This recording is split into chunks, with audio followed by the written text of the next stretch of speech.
Começa agora o programa Bem Viver, uma prosa sobre saúde, bem-estar, comida e agroecologia.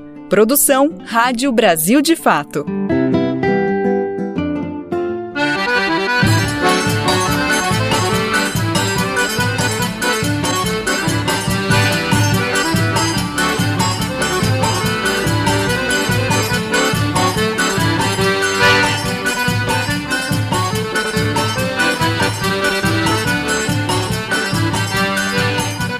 E viva o São João! Hoje é segunda-feira, dia 24 de junho de 2024, data super especial, feriado em algumas regiões do país, mas mesmo onde não for, é um momento de comemoração, de muita alegria, é o momento de celebrar, pular fogueira, dançar forró, comer muito amendoim, paçoca, cocada, enfim, é o momento de celebrar, inclusive ouvindo Luiz Gonzaga a todo som.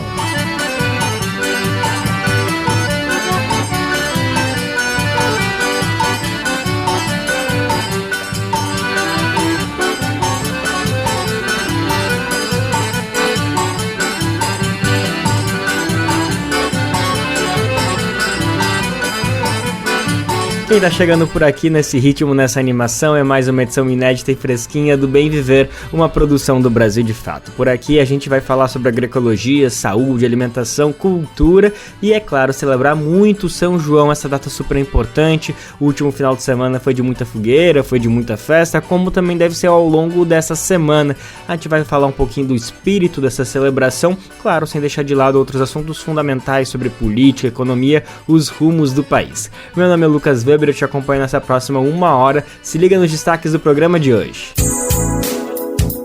Para celebrar o São João, uma entrevista com uma forrozeira raiz, Kátia de França, diretamente de João Pessoa, na Paraíba, fala com a gente sobre o seu novo álbum e as lembranças de São João. Pesquisas de intenção de voto indicam liderança de críticos ao agronegócio em 2 capitais do Centro-Oeste. Alimenta a saúde. Saiba os benefícios do amendoim, que está presente em várias receitas juninas. Povos de terreiro publicam carta em repúdio às medidas que atentam contra a população negra, como o PL do estupro. Esses são alguns, mas são vários os destaques do programa de hoje. Se liga que a gente tá só começando. Programa Bem Viver. Lá em Itapuá, lá em Itapuá, lá em Itapuá, paracatu, paracumbaca, paracatu, paracumbaca, paracatu, paracumbaca, paracatu, paracumbaca. Lá em Itapuá, Estrada de Nazaré, um pouquinho adiantado de Tracunhaé.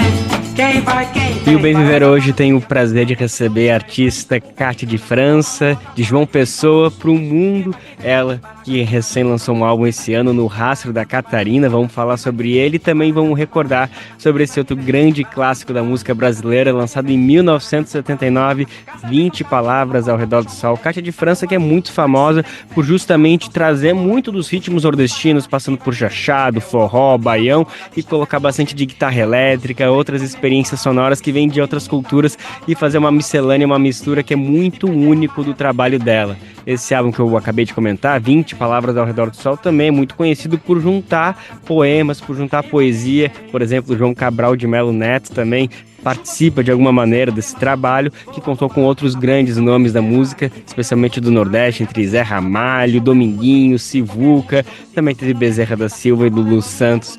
Enfim, vamos falar sobre isso e muito mais, mas antes de tudo, Kátia, que prazer poder falar contigo, muito obrigado pela disponibilidade para conversar com o Brasil de Fato, viu? Eu que agradeço, estou na maior vibração possível, entendeu? Quanto mais gente souber, melhor para o trabalho, né? Para o disco novo, No Rastro da Catarina.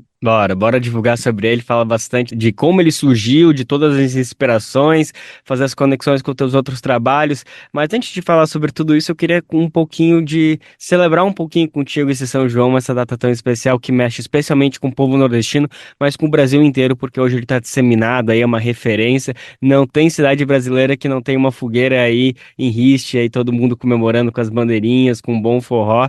E eu queria trazer um pouquinho das tuas memórias. Qual que é a tua primeira lembrança de São João? Mais ou menos aonde? Em que região? Se era em João Pessoa mesmo? Enfim, conta um pouquinho, compartilha um pouquinho dessa experiência pra gente, por favor, Kátia. Foi muito oportuna essa sua pergunta, né? Então, é o que vem na minha mente, eu até falei recentemente, querendo saber mais sobre como era o movimento da casa da minha mãe aqui em João Pessoa. Então, tinha a presença de 5 irmãs, porque minha mãe era muito ocupada como professora, ela que segurava, né, para botar o alimento dentro de casa, então ela né, como é que autorizou essas 5 irmãs, cada uma na função, entendeu? Tinha a cozinheira, todas as irmãs. Então mamãe não tinha tempo para isso, nem era muito chegada a comemorar. Mamãe era aquela que era a história dela era livros, outro tipo de coisa. Então eu ia para a periferia, para a casa das 5 irmãs, passar o São João. Então eu me vestia a caráter, né? Roupinha de chita, sandália de rabicho, jogar fogos de artifício, né? Aqueles foguinhos de São João, as comidas típicas, fogueira, e outras crianças, entendeu? Eu devo agradecer sempre, uma gratidão eterna pelas 5 irmãs, porque elas me davam essa coisa lúdica da criança na infância, ter vivido, eu não vivi intensamente, porque eu era mais de urbana, né? Eu não sou do interior, mas não passou em branco, devido às irmãs, às 5 irmãs, eu passava o São João e o São Pedro lá com ela, mamãe deixava, tinha total confiança, né? Elas chegaram lá em casa, elas já estavam lá com mamãe quando eu nasci, entendeu? Eu fui para essa casa que tem o movimento todo, foi com 4 anos de idade, né? Eu saí da 13 de maio e fui para Almeida Barreto, onde era a escola de mamãe, Mori Silva. Então, a gratidão eterna, a quarta, a quinta geração da família ainda existem, me procuram, entendeu? Então, é por aí. Eu devo isso a essas irmãs, entendeu? Todas africanas, assim, né? Eram de origem africana, né? Entendeu? Somos negros, né? Nós somos. Mamãe também, meu pai. Então é isso. Mamãe foi a primeira educadora negra, né, da Paraíba.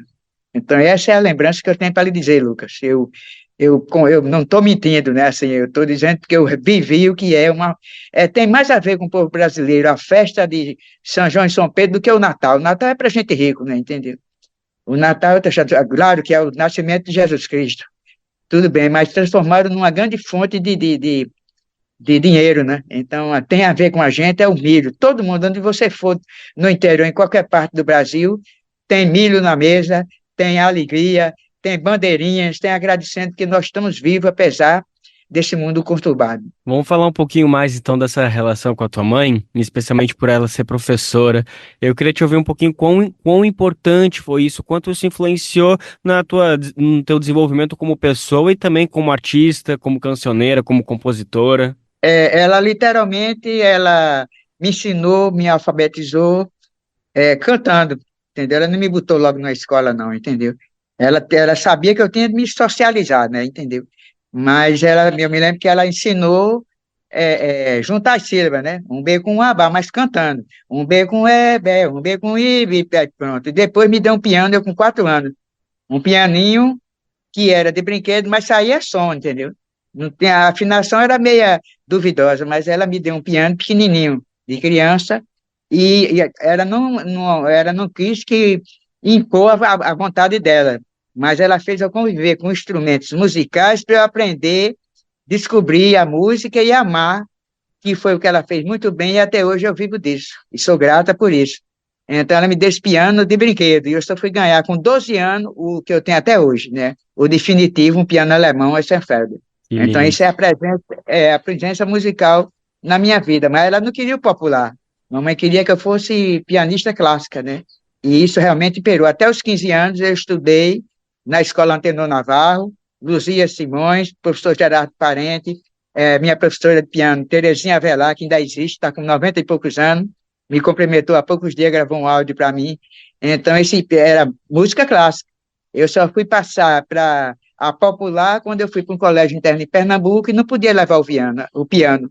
Aí mamãe chamou o Romualdo, um seresteiro de Jaguaribe, que é um bairro estritamente musical aqui da Paraíba, Então ele me ensinou, ele disse, olha, Romualdo, mamãe disse, ensina a ela o sol, o dó, o fá, para ela levar esse violão que é mais fácil de conduzir, porque ela está indo para Pernambuco, só volta formada professora em 66, foi em 62, com 15 anos. Eu fui, pronto, e quando voltei, né, já estava, né, dentro do meu ser essa coisa da música, né? E por outro lado, a poesia, como que ela chegou para ti? Foi a tua mãe que te ensinou, por exemplo, João Cabral de Melo Neto? Não, não, não foi. O livro de cabeceira de mamãe era, não menosprezando João Cabral, mas era Josué de Castro, Geografia da Fome. Esse era o livro de cabeceira de mamãe.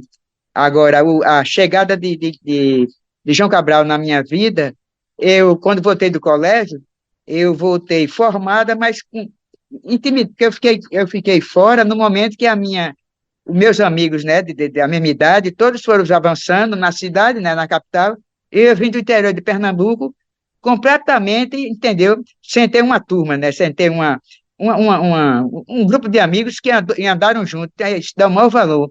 Ouvir, descobrir as coisas juntos, se divertir junto. Então, eu cheguei estrangeira na minha própria terra, entendeu? Então, mamãe chamou um amigo, jornalista, e disse, Diógenes, essa menina precisa compor música. Então, eu soube que você anda fazendo, participando de festivais, leve ela junto, incentive, faça ela descobrir esse mundo da composição, porque ela, no momento que foi para o colégio, deixou o clássico e está mais pelo popular. E realmente eu ouvia muito Tim Maia, Jorge Ben, Gilberto Gil, Milton Nascimento, Clube da Esquina, e muito também de sofrência, né? Dor de Cotovelo, essa música amorosa, que tem gente que tem vergonha, não tem a mínima vergonha. Então, aí eu via muito Núbia Lafayette, Nelson Gonçalves, Bethânia, Gal Costa.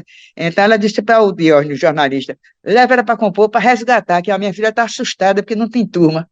Ela não pode chamar, eu cheguei de Pernambuco, não tinha, porque os amigos foram e eu fiquei no outro estado, entendeu? Estudando em outro lugar. Então, me socializei, a música fez isso, né? Com a maior paciência do mundo, foi me conduzindo. Eu já tinha um dom, né? O que faltava era botar nos trilhos. E daí eu passei a compor com ele, a ganhar festivais, e ele seguiu o caminho dele, eu segui o meu solo. Comecei a viajar pelo Nordeste cantando as coisas que né? Aí até ganhei um festival com Mariana, e o prêmio era gravar um compacto simples em Pernambuco, que eles disseram mesmo que ir para Nova York e gravar uma história. Então eu fui e deu muito certo, né? Nas Rosenblit, era uma gravadora de Pernambuco, e depois acabou com a enchente, entendeu? Houve um incidente climático, aí pronto, aí a coisa, né, figurou de outro jeito. E essa relação com ele, vocês mantiveram contato depois desse encontro? Com quem? Cabral O de Melo Diógenes? Neto. Não, a Cabral, eu só fui encontrar Cabral ao vivo por causa eu estava já tinha feito 20 palavras, já estava com certo sucesso, eu estava com um grupo de teatro em São Paulo, fazendo sucesso com a peça, era A Peleja de Lampião contra o Dono do Inferno, era um teatro de cordel com, assim, escamoteado, né, tinha uma tendência política do contra da época, entendeu? Então, mas isso a pílula era tão bem dourada, o texto, dito de uma forma tão inteligente, que sempre passava na censura. Então, eu estava fazendo a sanfoneira, porque eu toco vários instrumentos, né? Meu pai me obrigou a tocar sanfona por causa de tango, não porque fosse forró, porque lá em casa se ouvia Jackson, Dominguinhos, muito Jackson e Luiz Gonzaga. Então, eu fui aparecer no filme do João Cabral, Morte e Vida Severina, tocando sanfona, porque eu fazia parte desse grupo que estava fazendo essa peça de cordel em São Paulo e veio para o Rio de Janeiro. Então, na URCA, o irmão de Chicanísio, Zé Lito Viana, faz o filme Morte e Vida Sibirina e aproveitou esse elenco que estava fazendo cordel e que tinha alguma coisa a ver com João Cabral, entendeu? Então, a filha de João Cabral era a continuista do filme. E o genro dele era o Regis Monteiro, que fazia, premiadíssimo no cinema brasileiro, era quem fazia o cenário. E o neto dele fazia o papel de Jesus Cristo numa manjedoura, entendeu? Que era o Sereno, o nome do menino. Então foi quando eu conheci a filha de João Cabral, ela viu eu tocando, cantando música no violão, disse, eu gostaria que você fizesse as trilhas do meu filme, trilha sonora. Pronto, daí foi um salto para eu ler mais sobre ele, e dizer, eu estava querendo fazer um disco com o nome do poema do seu pai, 20 palavras girando ao redor do sol.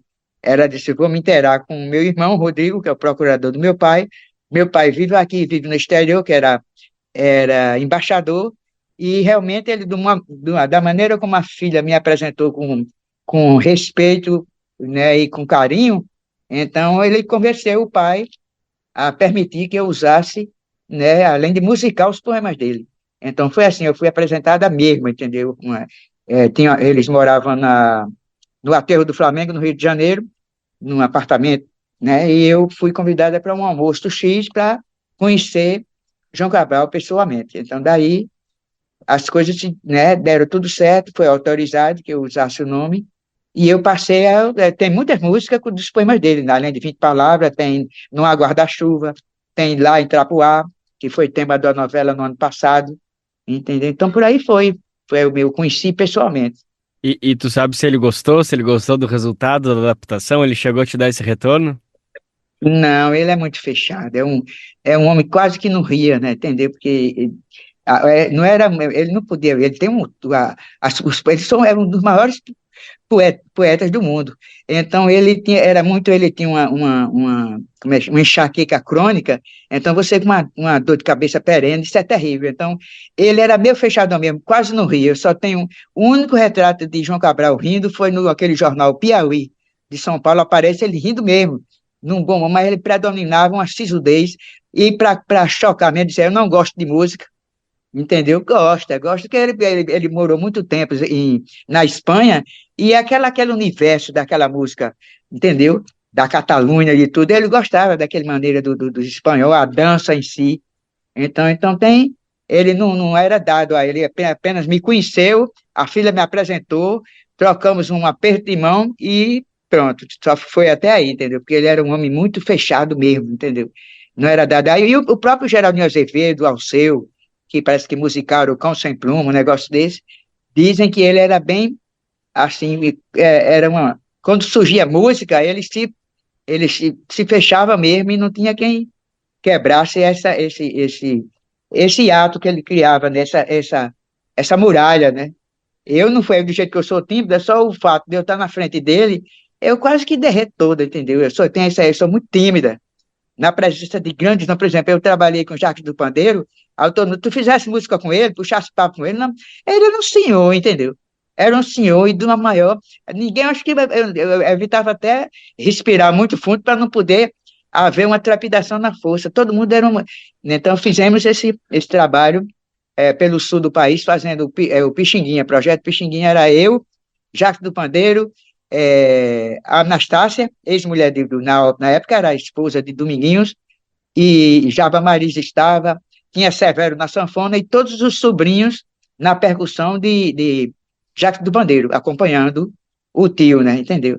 Então foi isso uma das experiências. Então eu não puxei papo, né? Convivi com Sivuca, tocou no meu disco, convivi com Sivuca, Dominguinhos também, eu não tenho essa coisa de me fazer, de me insinuar e compor, não. Isso quando tem que ser, Deus abençoe e acontece, né? Eu tenho música com Abel, eu tenho música com Cristal, eu tenho, né, entendeu? Eu tenho música com Socorro Lira no disco novo, e por aí vai, entendeu? Marinês gravou minha música com Gilberto Gil, né? Quatro Cravos, mas tudo isso foi Deus conduzindo essa coisa, mas eu chegar e dizer, vamos fazer uma coisa aqui, eu não tenho, não é essa dissimulação que eu uso para arranjar parcerias musicais. São os grandes encontros da música brasileira, né, que proporcionaram todas essas belezuras, essas obras aí É, consagradas por toda essa seleção que você estava comentando com a gente. Kátia, vamos falar agora um pouquinho então no Rastro da Catarina, lançado agora esse ano, faz aí alguns meses, enfim, o disco está circulando pelas plataformas, muita gente já está acompanhando, tá belíssimo o disco, e eu queria te ouvir um pouquinho da inspiração, o que que ele veio, da onde ele veio, melhor dizendo, né? Explica um pouquinho pra gente no Rastro da Catarina, que já faz uma alusão a você própria, né? Catarina, né? O seu nome a gente conhece como Kátia, mas na verdade é Catarina. É isso mesmo ou na verdade é uma outra referência? não, é porque a música do João Cabral tem hora que eu canto, eu tenho essa hora que eu faço trapuar, entende? Tem hora que eu digo, né? Quem vai, quem vem, que é do poema de João Cabral. Aí então eu digo, lá pelo meio da música, né? Aí eu falo, Chuva feminina no sertão bem masculino, voa no ar, a profissão é liberar. Me refiro ao urubu nas brenhas dessa chapada, onde o sol é um fuzil, pipoca é um estrondo. Se você não me acredita, cabal levando um tombo no rastro da Catarina, que veja Nossa Sina, enxerga a carratiga pro hospital. No rastro da Catarina, que veja Nossa Sina, enxerga a carratiga pro hospital. Quem vai, quem vem? Paracacum, paracum, paca. Então é essa lá de 79, né, do disco de 20 palavras. É da onde se tirou isso, é no Rastro da Catarina, é um lugar, algum lugar em Alagoas, né? Que foi onde realmente ele estava, e aí onde ele foi, sofreu a emboscada, né? A traição. E por aí, aí a minha produtora, Dina Faria, pegou o gancho, né? No Rastro da Catarina, então nasceu no Rastro da Catarina, né? Que meu nome mesmo é Catarina Maria de França Carneiro, mas dizem, uma avó minha postiça, amiga de mamãe, disse, o diminutivo em russo de Catarina é Kátia.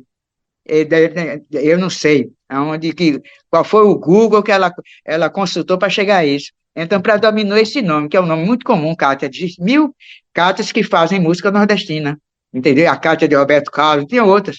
Aí, então, Catarina tem pouco, inclusive é um nome mais forte, um nome de rainha, né? Então, pronto, aí a Dina foi que perguntou e estabeleceu, porque foi esse disco que foi todo democrático. Então, foi daí que se viu toda essa coisa, entende? O trabalho nesse disco novo. É rastro porque vem minhas pegadas lá de 67, 68, e foi passando pelo tango, né, o Veias Abertas, em homenagem ao meu pai, e vem vindo, entendeu? Então, tá tudo aqui, coisas que porque eu tenho outros escritores que eu me inspiro, Guimarães Rosa, entendeu? Zé Nino do Rio, que é da Paraíba, João Cabral, e também o outro que é uma maravilha, né? Porque eu tenho uma criança dentro de mim que cada vez está mais ativa, e cada vez que a gente preserva a criança que a gente tem dentro de si, a gente não consegue sobreviver nesse mundo, né, bem violento que a gente está. Então, eu tenho o Manuel de Barros, né? Eu tenho muita coisa do Manuel de Barros. Então, por aí também Eduardo Galeano, entendeu? Então, eu sou o meu lastro, o meu alicerce musical vem dos livros que eu leio, né? É uma coisa bem literária. Então, esses são as músicas. A Academia Lanchonete foi feita num bairro bem populoso, né? Do Rio de Janeiro, no Meia, e ela é bem ótima, entendeu? Ela é bem psicodélica e depois cai para um reggae. Eu gosto muito de reggae. Reggae é um shot metido, como é que eu diria, né? Tem tudo a ver, é o mesmo ritmo, devido vindo de outro canto, recebe outro nome, mas é muito dançável. Eu gosto de trazer para as pessoas, devido a essa coisa que o mundo está, esse peso, de a pessoa relaxar. Agora, tem hora que eu dou o sacode, né? Porque a minha missão como artista é um sacodimento político, mas fora isso, eu quero que as pessoas deixem a roupa suja e saiam com as vestes de luz, de energia, de acreditar, de saber que tudo tem tempo, para tudo tem tempo. Eu vivo disso, eu me imponho com dignidade, com honra nesses 50 anos que eu tenho, devido à música séria, né, bem intencionada, espiritualmente condizente com todas as coisas, porque, né, o dom quem dá é Deus. Então, pronto, eu acho que é isso aí, o disco novo. No Rastro, passei uma câmera e filmei tudinho do começo, com 16, 17 anos, né, até os dias de hoje, né? Esse é o trabalho. E que venham mais 50 anos, que venham mais todas essas parcerias, todos esses projetos. Vida longa, Kátia de França. Querida, mais uma vez, muito obrigado pela disponibilidade. Vou encerrar logo essa conversa, que depois dessa apresentação tá todo mundo ansiosíssimo para ouvir o álbum. Quem já ouviu no Rastro da Catarina vai querer ouvir de novo a partir dessa tua explicação. Então vamos liberar todo mundo que está nos acompanhando para debruçar, para se deliciar com esse novo álbum, Kátia de França. Mais uma vez, muito obrigado pela disponibilidade para conversar com o Brasil de Fato. Ô, Lucas, muito obrigado, viu? E Deus abençoe todo mundo, toda a equipe sua. Mancha que se move, nego pesadelo para o mundo branco, negros militantes são capazes muito mais velozes. Eu sei, são dos meus, negritude E agora estamos ouvindo a faixa Negritude, a segunda canção desse álbum que chegou esse ano nas plataformas da Cátia de França, Rastro da Catarina. Sobe o som. Já não tenho medo, minha pele agora é minha lei. Meu cabelo é diferente, a farsa mistura me torna mais gente. Eu sei, são dos meus, negritude, ouço lamentos, brados de guerra, eis meu povo.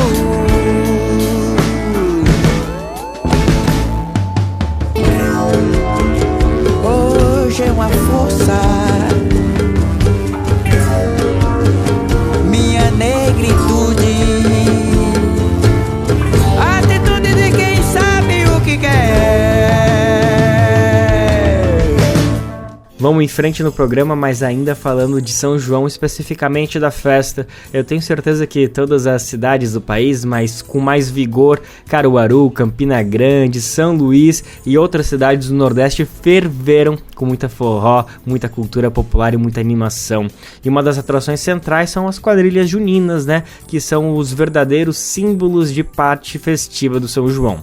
Marcadas por coreografias eletrizantes, cores vibrantes e muita animação, elas reúnem uma multidão para reverenciar os santos juninos. O Trilhas do Nordeste, um programa produzido aqui no Brasil de Fato, entrevistou Luana Félix, que há 10 anos atua como diretora na quadrilha pernambucano Dona Matuta.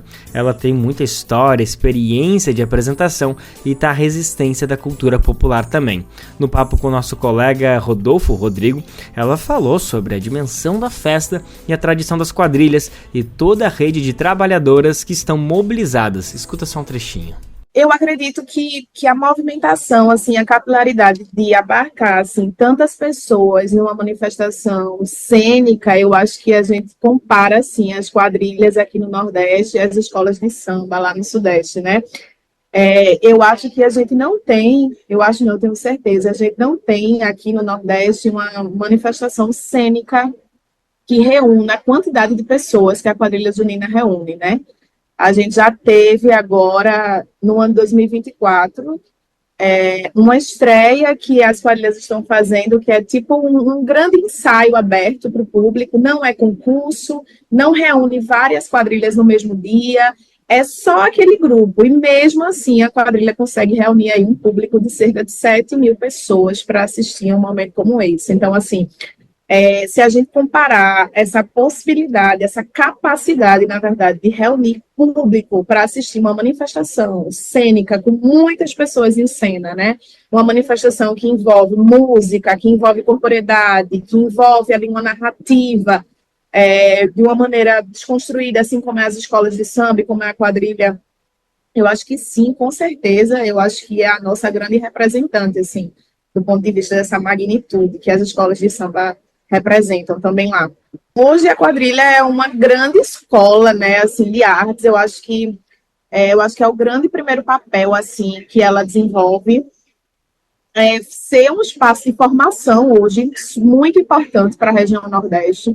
A gente forma dramaturgos, a gente forma figurinistas, a gente forma maquiadores, a gente forma coreógrafos, a gente forma atores, bailarinos, todos que nunca participaram de uma escola formal de arte, né? Nunca acessaram, talvez, a universidade, outros tipos de escola de dança, de teatro, mas que tem ali na quadrilha a oportunidade de experimentar essa formação. Quem quiser conferir a entrevista completa com a Luana Félix, ela está disponível no YouTube do Brasil de Fato Pernambuco. Acessa lá o conteúdo na íntegra, o papo tá bacana demais.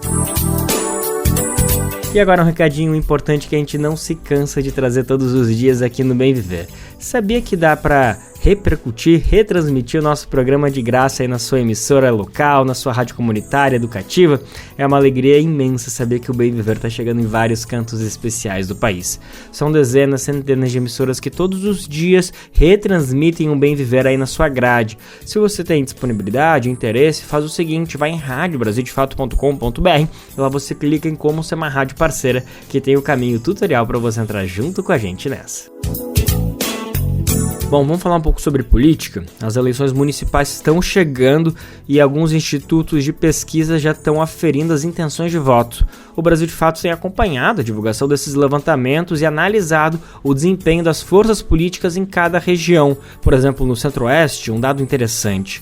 Pesquisas por lá indicam a liderança de críticos ao agronegócio em 2 capitais. Candidatos críticos ao agronegócio aparecem entre as pré-candidaturas mais competitivas em 2 das 3 capitais do Centro-Oeste. As pesquisas mais recentes sobre a corrida eleitoral pelas prefeituras mostram a deputada federal Adriana Accorsi, do PT de Goiás, entre os 2 líderes pelo governo de Goiânia. A pré-candidata do PT soma 16,5% das intenções de voto na pesquisa divulgada pela marca Pesquisas e Mercado do Diário do Poder. Com essa soma, a Accorsi aparece empatada tecnicamente com outros 2 pré-candidatos. O deputado federal Gustavo Gayer, do PL, também de Goiás, que tem 17,9%, e o senador Vanderlan Cardoso, do PSD, que aparece com 16,8%. Mas, na última quarta-feira, dia 19, o ex-presidente Jair Bolsonaro, do PL, anunciou que Gayer, pré-candidato apoiado por ele, sairá da corrida eleitoral pela Prefeitura de Goiânia. No lugar dele, deve entrar o deputado estadual Fred Rodrigues, do PL. A petista Adriana Accorsi mantém uma postura crítica ao agronegócio em todos os seus mandatos. Em 2019, quando era deputada estadual, ela apresentou um projeto de lei que proibia a pulverização aérea de agrotóxicos. Em Cuiabá, capital do Mato Grosso, o deputado estadual Eduardo Botelho, do União Brasil, aparece com 34,5% das intenções de voto, de acordo com a pesquisa da Percent, divulgada em 4 de junho. Em seguida está o deputado federal Abílio Brunini, do PL, também do Mato Grosso, que soma 22,8%. Na terceira posição, o deputado estadual Lúdio Cabral, do PT, com 11,7%. Botelho, que era afiliado ao PSB, mudou este ano para a União Brasil e já enfileirou críticas ao agronegócio goiano. Em abril de 2021, quando o país ainda estava imerso na pandemia, o parlamentar fez um apelo aos produtores rurais da região e pregou a distribuição de renda para todos. Botelho, que é presidente da Assembleia Legislativa de Mato Grosso, defendeu em abril deste ano a criação de um imposto que prevê a taxação sobre produtos exportados, como soja, algodão, milho e carne, que seriam revertidos para o Fundo Estadual de Transporte e Habitação. Já em Campo Grande, no Mato Grosso do Sul, 2 mulheres protagonizam a corrida eleitoral. A atual prefeita Adriana Lopes, do PP, que tenta a reeleição, aparece em segundo na pesquisa, divulgada pelo Ranking Brasil de Inteligência no dia 10 de junho, com 13,4%. À frente dela está a ex-deputada federal Rose Modesto, do União Brasil. As duas mantêm boas relações com o agronegócio no estado. A candidata do União Brasil chegou a apresentar um projeto de lei, quando era parlamentar, que pedia a criação da Semana do Agronegócio nas escolas do estado. De São Paulo, da Rádio Brasil de Fato, com reportagem de Igor Carvalho. Locução, Douglas Matos. E por falar em política, no cenário eleitoral, tem edição nova no ar do 3x4, o podcast de política do Brasil de Fato, sempre imperdível. Os nossos colegas Igor Carvalho e Nara Lacerda receberam João Pedro Stedley, membro da direção nacional do MST, que é um comentarista fixo da bancada do programa. Junto deles esteve também a deputada federal Sâmia Bonfim, do PSOL de São Paulo. Em pauta foi a reação popular contra o PL do estupro e como a mobilização nas ruas foi importante para Arthur Lira retirar o tema de pauta depois de ter manobrado pelo regime de urgência. A deputada Sâmia Bonfim, por exemplo, analisou o perfil da bancada evangélica e destacou por que estes parlamentares avançam em pautas como o aborto em ano eleitoral, além de destacar os projetos econômicos dessa bancada. Não há um projeto que diga respeito a direitos humanos na Câmara que não passe pelo filtro dos evangélicos. E eles querem sair cortando tudo. Corta se tem alguma palavra parecida com gênero, algo que eles achem que tem a ver com o fantasma da ideologia de gênero que eles criaram, mas não só no que diz respeito à chamada pauta de costumes, ou seja, a tentar perseguir mulheres, LGBTs, enfim, qualquer forma de expressão cultural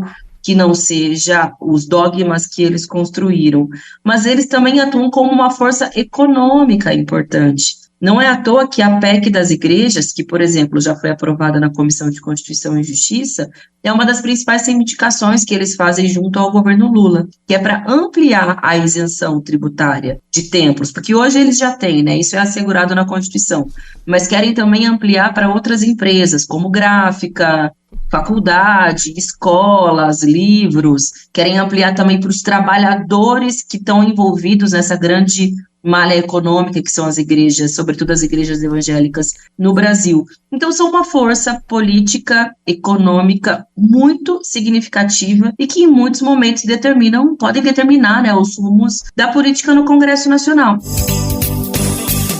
Já João Pedro Stedley aproveitou para analisar em que contexto político e econômico do país está inserida essa bancada fundamentalista ascendeu no Congresso Nacional. Eu acho que se conjugou nesse período que você citou vários fatores. Primeiro, a crise econômica, que é capitalista, afetou diretamente os mais pobres que vivem na periferia. Então, aquele colchão de proteção social das políticas públicas dos primeiros 2 mandatos do Lula se diluiu pela crise econômica, que levou, inclusive, a burguesia tirar a Dilma ilegalmente num golpe parlamentar judicial.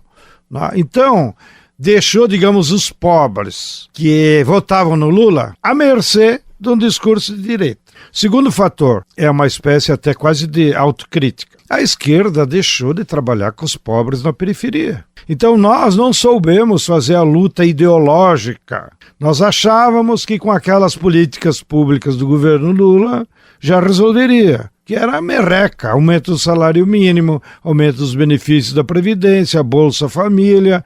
Embora, na minha opinião, o que tinha ajudado mais os pobres da periferia naquele período foi o processo de crescimento econômico e os investimentos que, sobretudo, o BNDES fez na industrialização do país. Então, a potencialização de grandes empresas acabou gerando muitos empregos e elevou o salário de uma população que, digamos, procurava emprego na construção civil e em outras fábricas que se instalaram. Bom, então como nós não fomos lá fazer a luta ideológica, a batalha de ideias, organizar essa população na periferia, ela ficou à mercê da manipulação do pastor. E o pastor, então, se colava com algum candidato, muitos deles também foram candidatos, e isso pode ser, então, modestamente, uma pequena explicação.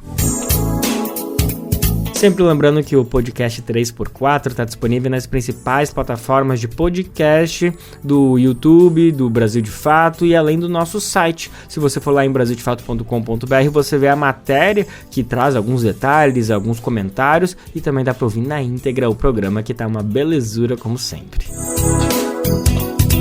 Ainda sobre o PL do estupro, a maioria de católicos evangélicos é contra o projeto. Isso é o que aponta uma pesquisa Datafolha divulgada ainda na semana passada. Entre os católicos, 68% são contrários ao PL. Entre os evangélicos, 57%. Ainda segundo a pesquisa, 66% dos brasileiros são contra o PL do estupro, que equipara o aborto após 22 semanas de gestação ao crime de homicídio, mesmo em casos de estupro.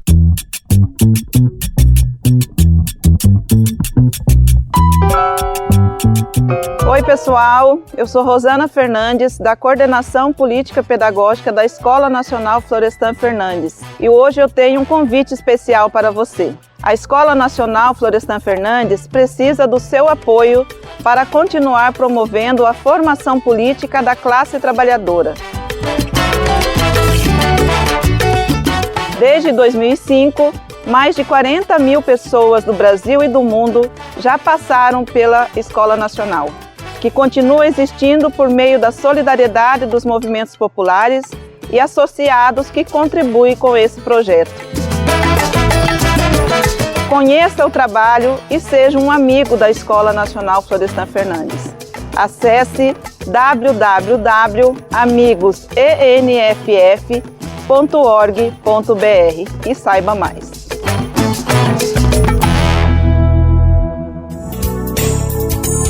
E na esteira das manifestações políticas, olha só, povos de terreiro publicaram uma carta em repúdio às medidas que atentam contra a população negra.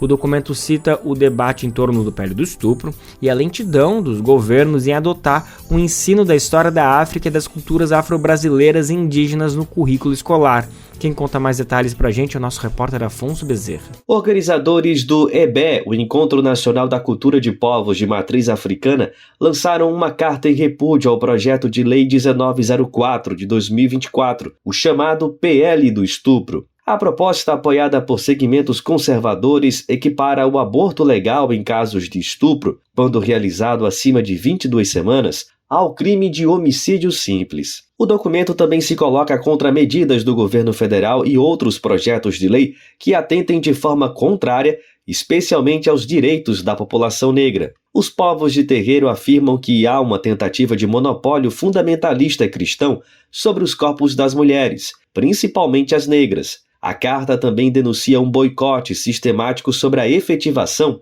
do ensino da história da África e das culturas afro-brasileiras e indígenas no currículo escolar. Outro ponto do documento é o avanço da extrema-direita no Brasil e no mundo, formando uma frente política conservadora, antidemocrática, reacionária e autoritária. Os povos de terreiro ressaltam que a extrema-direita está decidida a revogar direitos duramente conquistados nas últimas décadas. De acordo com eles, é preciso combater essa frente em 3 pilares: no econômico, no ideológico e nas políticas de Estado. O terceiro Encontro Nacional da Cultura de Povos de Matriz Africana foi realizado entre os dias 14 e 16 de junho em Belo Horizonte. O evento contou com a presença de pensadores, intelectuais e lideranças do movimento negro brasileiro, como Bukassa Kabengele, Dulce Pereira, Edilamare Melo e Edio Silva. A lista ainda conta com Joelzito Araújo, Cida Bento, Sandra Manuel e Sheila Walker, entre outros nomes de destaque.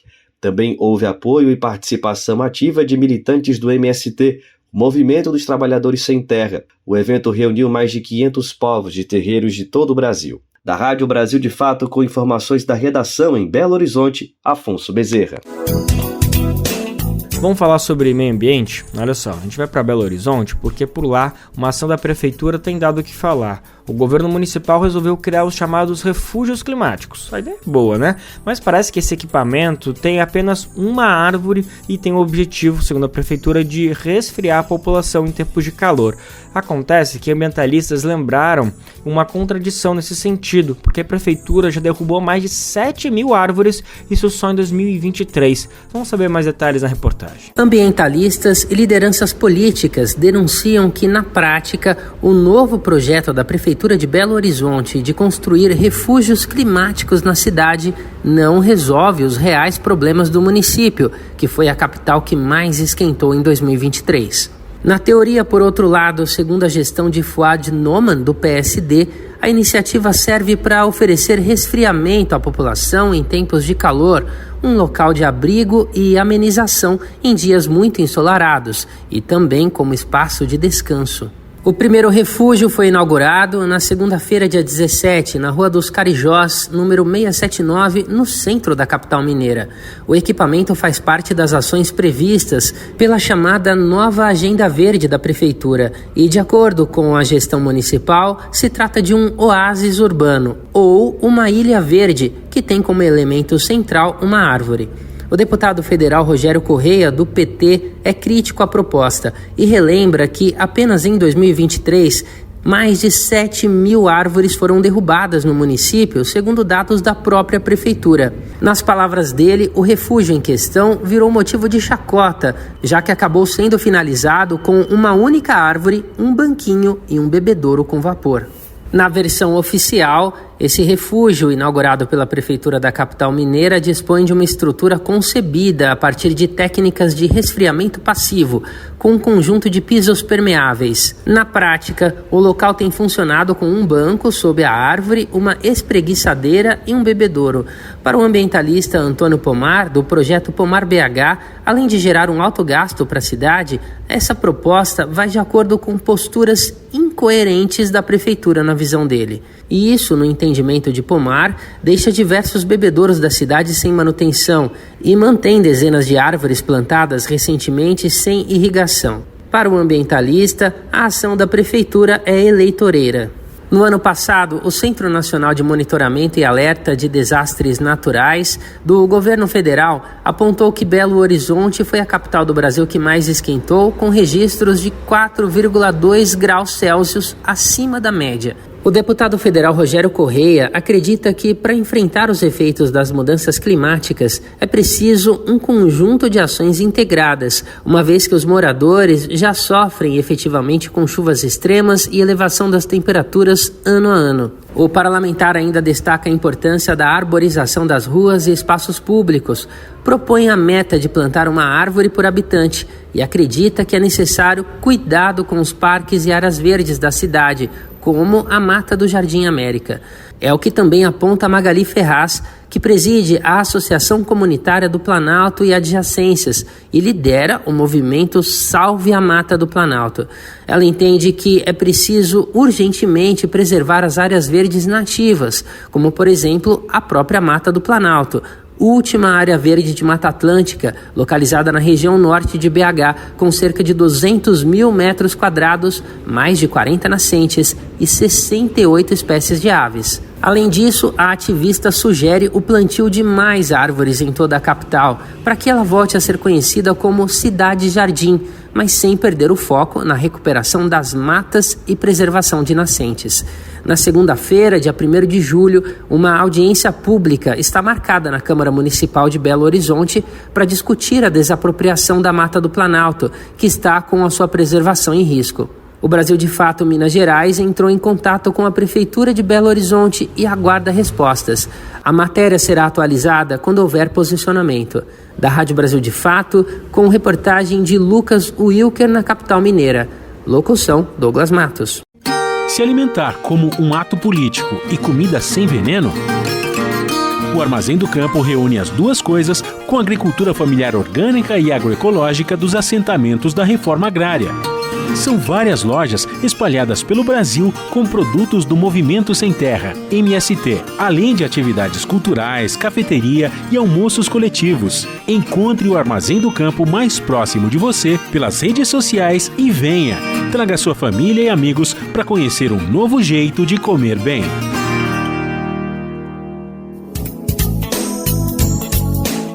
E para ninguém esquecer, a gente tem um encontro marcado de segunda a sexta-feira, sempre a partir das 11 horas da manhã. A gente chega pro mundo inteiro, por meio da internet, por meio da radiobrasildefato.com.br. E quem tá aqui em São Paulo pode ouvir nosso programa a partir da 1h da tarde pelo rádio, pela nossa parceira RBA, a Rádio Brasil Atual 98,9 FM. Lembrando também que o nosso programa fica salvo no nosso site para você escutar a hora que você quiser, assim também como nas plataformas de podcast, como Spotify, Deezer, iTunes e Google Podcast. Olha só, na semana passada, a Comissão de Constituição e Justiça do Senado aprovou o projeto de lei que legaliza os jogos de azar aqui no Brasil. O tema, que é bastante polêmico, contou com a adesão de parlamentares de esquerda, direita e de centro, sem ter aquela clássica polarização que a gente sempre acompanha, né? Por exemplo, a bancada evangélica é contra, mas há setores do bolsonarismo que têm conexão com os religiosos que foi a favor do tema. Por conta disso, o Central do Brasil conversou com o cientista político Paulo Ramires. Ele analisou o que há de peculiar nessa proposta. Há uma visão mais econômica, né, que vai dizer pra gente que a existência dos cassinos, o retorno dos bingos e mesmo a legalização do jogo do bicho poderia aumentar a arrecadação do governo. Então, há senadores que olham por esse prisma, né, ou seja, aumento da arrecadação. Por outro lado, a grande crítica que se faz é que é um jogo viciante, né, e que muitas famílias são destruídas por dívidas com o jogo, principalmente nos cassinos, nos bingos. Então, isso geraria um problema maior. É por isso mesmo que a bancada evangélica, que é contra qualquer tipo de vício mundano, se mostrou contra. Mas mesmo entre a esquerda também existe essa divisão. Há quem veja cassinos, bingos como ferramentas de lavagem de dinheiro e há quem veja, como eu disse, também uma oportunidade do governo aumentar a arrecadação. Uma vez que o próprio ministro da Fazenda, o Fernando Haddad, havia prometido para esse ano um déficit zero. Então, é por isso mesmo que governistas votaram a favor, né, olhando mais as contas públicas do que necessariamente observar que cassinos eles podem se transformar num problema de saúde pública, inclusive. O cientista político Paulo Ramires também analisou as consequências diretas da aprovação desse PL e como ele será aplicado na prática. Bom, primeiro que o que foi discutido, e provavelmente é o que vai ser levado para o Senado, é que cada estado vai ter em média um cassino, né? Foi estipulado que a cada 15 milhões de habitantes fica o limite para cada estado ter um cassino. São Paulo seria o estado que teria mais cassinos, previstos 3, mas o curioso é que esses cassinos são previstos ligados a hotéis de luxo, né? E atividades culturais. Mas claro que vai ser uma demanda totalmente elitista. Não se pensou, por exemplo, em levar cassinos em lugares mais pobres, estados mais pobres, regiões mais distantes, periféricas. Porque se assim fosse feito, isso dinamizaria bastante a economia, né, de lugares mais pobres. Mas nada disso foi pensado, né? Então, o que a gente vai ter, na verdade, são mafiosos se transformando em empresários, né? E com uma grande abertura, né, para lavagem de dinheiro. Então, tenho a impressão que é necessário, né, rever esse projeto, porque, de fato, ele não tem nenhuma propensão a resolver ou reduzir problemas sociais. Racismo em pauta. É comum a gente ouvir a expressão cabelo ruim quando alguém se refere ao cabelo afro, devido à sua textura crespa. A ideia vem da cultura de que bom é ter cabelo liso, mas além de equivocado, esse é um termo muito racista, que prejudica a autoafirmação da estética negra. Em vez de cabelo ruim, fale cabelo crespo ou cacheado. Racismo em pauta. Uma campanha Senado Federal. Vamos voltar a falar um pouquinho de São João? Agora o papo é sobre alimentação saudável. Quem gosta de amendoim? Acho que todo mundo adora, talvez não exatamente ele, mas alguma receita preparada, né? Sabia que a versão natural desse alimento é super saudável, rica em nutrientes e pode fazer muito bem para o nosso corpo? Pois é. Além disso, é um ingrediente para muitos pratos típicos de São João, né? E de quebra, tem um manejo facilitado e pode ser uma importante fonte de renda para os trabalhadores. Vamos conferir na reportagem. Te aproxega, vivente. Comece agora o Alimento à Saúde.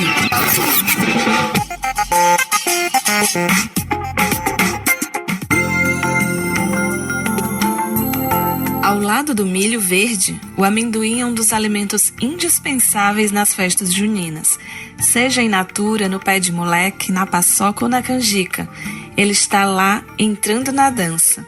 Difundido pelos indígenas na América Latina, além de versátil e acessível, o amendoim é uma rica fonte de minerais, vitaminas, fibras e gorduras saudáveis. É o que explica a nutricionista Ellen Passos. O amendoim é, sem dúvida, uma das oleaginosas hoje mais consumidas pela nossa população. Alimento rico em vitamina E, rico em vitamina B, fonte de fósforo, de potássio, magnésio, riquíssimo em ômega 3. Ele traz grandes benefícios aí para a nossa saúde, no envelhecimento precoce, nas doenças cardiovasculares, ajuda a combater a anemia, ajuda no processo de emagrecimento, é comprovado que é um alimento rico em fibras, fazendo aí com que a gente perca um pouco essa fome, trazendo mais saciedade. Então é um alimento que vale a pena você consumir. Além de trazer grandes benefícios para a saúde, é um grande aliado da agricultura familiar, pois exige pouco investimento e traz uma boa geração de renda para as famílias. No assentamento Vila Conceição, zona rural da cidade de Imperatriz, no Maranhão, conhecemos o plantio do senhor Antônio Soares, que aos 93 anos se orgulha de colher amendoim ao lado dos filhos e apresenta um pouco desse processo. Tem muita gente que planta, vende, come Mas a família, tá? A gente dá um pouco para uma pessoa, dá um pouco para outra. Assim, de qualquer maneira, todo mundo se beneficia com o amendoim, porque todo mundo gosta. A pessoa que não gostar de amendoim não gosta de nada da vida. A produção de amendoim garante também nutrição e benefícios para o solo, em processos naturais que transformam partes da planta em um ótimo adubo, como explica o agricultor familiar Antônio Soares. Porque o amendoim, essa folha dele aqui, essa talaria, já é um adubo para a terra, tá? Porque isso aqui é o seguinte, isso aqui a lagarta vai comer ele, vai desmanchando com o sereno e tudo vai ficando para a terra, né? Então, eu não gosto de queimar isso aqui. Eu deixo apodrecer para poder criar o adubo. Esse adubo eu boto no maracujá, eu boto no pé de laranja, eu boto no pé de limão. O amendoim já tem mais de 80 espécies identificadas. Aqui no plantio do Senhor José, conhecemos o amendoim gigante, cultivado principalmente pelos povos indígenas. É um amendoim vermelho que chega a ter 3 vezes o tamanho do comum, além de ter um sabor mais intenso. Esse aqui é o amendoim gigante, que ele chama. Que é do índio, é dos índios. Esse amendoim aqui é dos índios. Porque ele é grandão, mas ele não é redoso. Mas é mais gostoso para comer, tá? Ele é gostoso para comer. É vermelho, ó. O amendoim já tem mais de 80 espécies identificadas. Aqui no plantio do Senhor José, conhecemos o amendoim gigante, cultivado principalmente pelos povos indígenas. É um amendoim vermelho que chega a ter 3 vezes o tamanho do comum, além de ter um sabor mais intenso. Muita gente consome o alimento hoje nas saladas, nas preparações como sobremesas, tortas, bolos, a pasta de amendoim também é muito consumida. Então vale a pena consumir esse alimento tão rico nutricional. Agora sempre ajustar de acordo com a necessidade que o seu corpo precisa. Já na roça, a abundância é sempre bem-vinda. Do Maranhão para a Rádio Brasil de Fato, Mariana Castro.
E assim, nesse clima junino tão gostoso que não acaba hoje, segue ao longo de toda essa semana, até o final do mês, a gente anuncia que o Bem Viver dessa segunda-feira fica por aqui, te convidando para vir junto com a gente amanhã, terça-feira. O nosso programa sempre chega ao ar a partir das 11 horas da manhã pela radiobrasildefato.com.br e a partir da 1 hora da tarde a gente chega junto aqui em São Paulo pela RBA, a Rádio Brasil Atual 98,9 FM. O nosso programa também vai ao ar em diversas rádios pelo país e a lista completa de emissoras que retransmitem o Bem Viver você encontra no nosso site na matéria de divulgação diária do programa. Aqui a gente aproveita para agradecer esses veículos por estarem com a gente. Seu Januário, tome um gole de quentão, solta foguete, quero ver a animação. Puxa esse fole, 8 baixo verdadeiro, bota gás no candeeiro, chama as moças pro salão. Seu Januário, tome um gole de quentão, solta foguete, quero ver a animação. Puxa esse fole, 8 baixo verdadeiro, bota gás no candeeiro, chama as moças pro salão.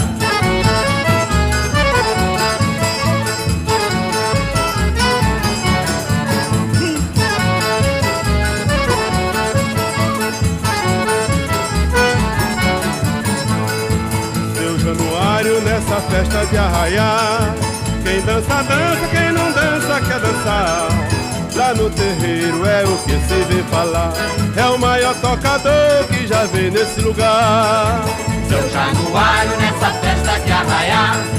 Quem dança, dança, quem não dança, quer dançar. Lá no terreiro é o que se vê falar. É o maior tocador que já veio nesse lugar. Lembrando também que o Bem Viver vai ao ar em podcast como Spotify, Deezer, iTunes e Google Podcast. A apresentação deste programa foi de Lucas Weber, roteiro de Afonso Bezerra, produção de Camila Aguiar, Douglas Matos e Afonso Bezerra, trabalhos técnicos de Lua Gattinoni, Edson Oliveira e André Paroche, coordenação de rádio e TV Monize Ravena, diretora de programas de áudio Camila Salmásio, direção executiva Nina Fidelis, apoio toda a equipe de jornalismo do Brasil de Fato. Bom São João pra gente. Até amanhã. Tchau, tchau.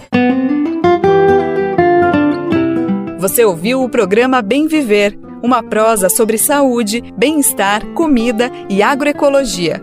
Produção Rádio Brasil de Fato.